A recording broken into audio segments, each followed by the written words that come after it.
ಹೊರಗಡೆ ಬಹಳ ಟ್ರೋಲ್ಸ್ ಅಂತ ನಡೀತಾ ಇರುತ್ತೆ. ನಿಮ್ಗೆ ಯಾರ್ಯಾರಿಗೆ ಯಾವ ತರ ಇಮೇಜ್ ಇರ್ಬೋದು? ಏ ದೋಸ್ತ ಏನೋ ಕೇಳೋಲ್ತಪ್ಪ. ಕೇಳೋದಿಲ್ಲ ಯಾಕೆ, ಏನ್ ಕಾಣಿಸ್ತಾ ಉಂಟು ಸುಮ್ಮ ನೋಡುವ.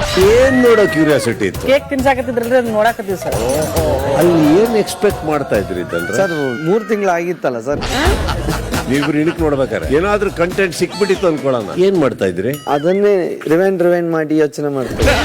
ಸೂಪರ್ ಸಂಡೇ ವಿತ್ ಬಾದ್ಶಾ ಸುದೀಪ ಇಂದು ರಾತ್ರಿ 9 ಗಂಟೆಗೆ. ಏನ್ ಕಾಣಿಸ್ತಾ ಉಂಟು ಸುಮ್ಮ ನೋಡುವ. ಏನ್ ನೋಡೋ ಕ್ಯೂರಿಯಾಸಿಟಿ ಇತ್ತು. ಕೇಕ್ ತಿನ್ಸಾಕತ್ತಿದ್ರಲ್ರಿ ಅದನ್ನ ನೋಡಾಕತ್ತೀವಿ ಸರ್. ಅಲ್ಲಿ ಏನ್ ಎಕ್ಸ್ಪೆಕ್ಟ್ ಮಾಡ್ತಾ ಇದ್ರಿ ಇದಂದ್ರೆ? ಸರ್ 3 ತಿಂಗಳು ಆಗಿತ್ತಲ್ಲ ಸರ್. ನೀವಿಬ್ರು ಇಣಕ್ ನೋಡ್ಬೇಕಾರೆ ಏನಾದ್ರೂ ಕಂಟೆಂಟ್ ಸಿಕ್ಬಿಟ್ಟಿತ್ತು ಅನ್ಕೊಳ್ಳೋಣ, ಏನ್ ಮಾಡ್ತಾ ಇದ್ರಿ? ಅದನ್ನೇ ರಿವೈಂಡ್ ಮಾಡಿ ಯೋಚನೆ ಮಾಡ್ತೀವಿ. ಸೂಪರ್ ಸಂಡೇ ವಿತ್ ಬಾದ್ಶಾ ಸುದೀಪ ಇಂದು ರಾತ್ರಿ 9 ಗಂಟೆಗೆ. ಲೇಟೆಸ್ಟ್ ಹಾಗೂ ಇಂಟ್ರೆಸ್ಟಿಂಗ್ ಸುದ್ದಿಗಳಿಗಾಗಿ ಬಾಸ್ ಟಿವಿ ಕನ್ನಡ ಚಾನೆಲ್ನ ಸಬ್ಸ್ಕ್ರೈಬ್ ಮಾಡಿ. ಹಾಗೆಯೇ ಬೆಲ್ ಐಕಾನ್ ಪ್ರೆಸ್ ಮಾಡಿ. ಇದರ ಜೊತೆಗೆ ಫೇಸ್ಬುಕ್, ಇನ್ಸ್ಟಾಗ್ರಾಮ್, ಎಕ್ಸ್ ನಲ್ಲೂ ಮಿಸ್ ಮಾಡದೆ ಫಾಲೋ ಮಾಡಿ.